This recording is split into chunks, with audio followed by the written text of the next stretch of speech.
Buddy, I'm headed to O'Reilly's or AutoZone. I forget which one's closer to get another quart of transmission fluid. Just did the flush. If you watched the last video, I'm in the same clothes.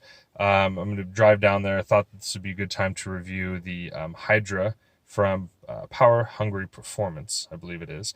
I got this chip not for burning out or driving crazy, but I got it because I tow a travel trailer when we go on vacation. It's about an 8,000 pound travel trailer, and this was supposed to give better torque and the ability for this truck to stay in overdrive or really just top gear on the freeway.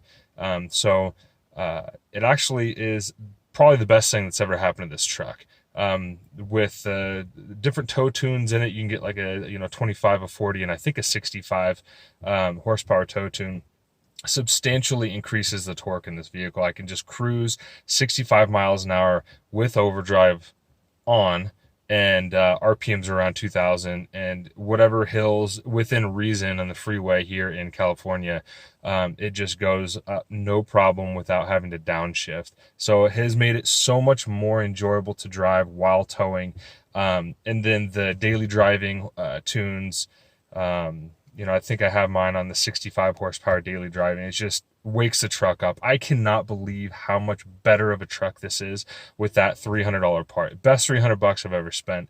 It has made driving this truck so much more enjoyable. Gas mileage really hasn't suffered. Probably has gotten a little bit better. I've gotten about 16 miles to a gallon. Just kind of cruising. I commute with this too. And I actually think it's probably closer to 17 if you take the gallons and divide it by the miles per tank that you get. Anyways, while we're driving, I'll kind of give a quick little overview. If you're thinking about getting this chip, I would definitely get it. I have about 240,000 miles on this transmission now. It's in good health. The truck's in good condition, and this has improved the shifts on it. It's made them more crisp. They're not too firm, and just woke this truck up beyond what I thought that could be done for this truck. Before, in stock form, it was just so sluggish. It would just have a hard time getting off the line, and towing. I mean, it would do it, but it just felt like it was struggling, even with the 8,000 pound trailer. And bumper pull on this is 10,000 pounds. So I couldn't imagine actually pulling 10,000 pounds with this truck in stock form. I'll flip you around. I do have a transmission gauge, a barometer, and or for EGTs, and then a boost gauge as well. And the EGTs with an aftermarket intercooler and the ATS housing, doesn't have any turbo surge. This truck is just amazing to drive now. I love it. I love towing with it. Sometimes if we're not hitting big bumps on the freeway, I forget it's even back there. As before, I would absolutely know it was back there every minute of the drive.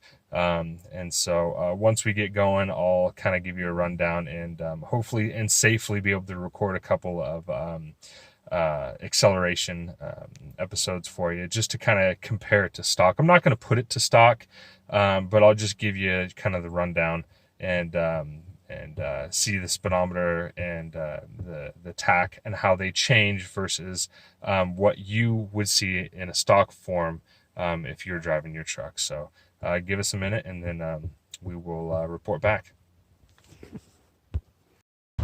All right, guys and gals, I'm going to see if I can safely record a run coming out of my street here, so you can kind of see the acceleration.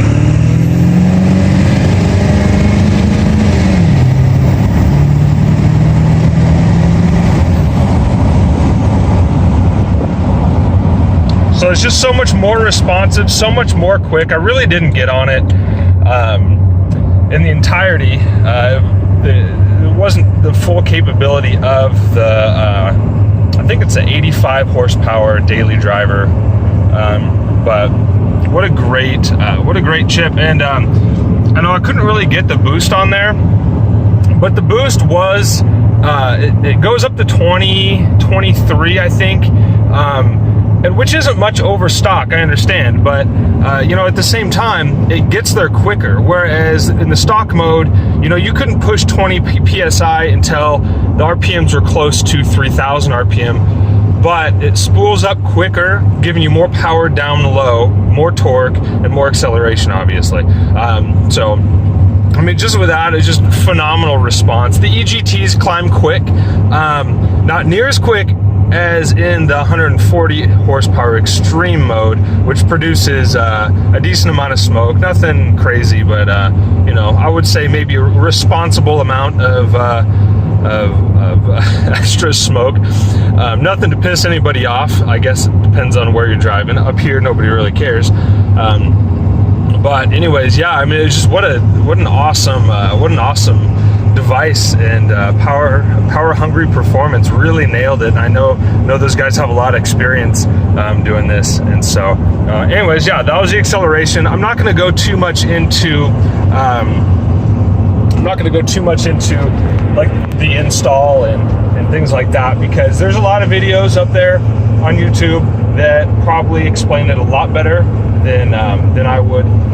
So you can look those up. But man, I tell you, I'll tell you, it is night and day over stock. Even on the lowest horsepower setting, the torque amount just, I mean, you don't have to constantly be downshifting at 50 miles an hour, 40 miles an hour in overdrive when you're going up the slightest little hill. I mean, in overdrive, if you're hitting it, you know, 40 miles, 50 miles an hour, and you're going up a little bit of a grade, it's just gutless. It's got no acceleration. It's got no balls.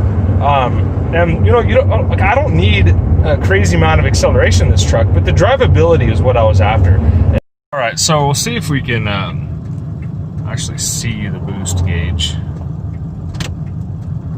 Doesn't look like it's going to work.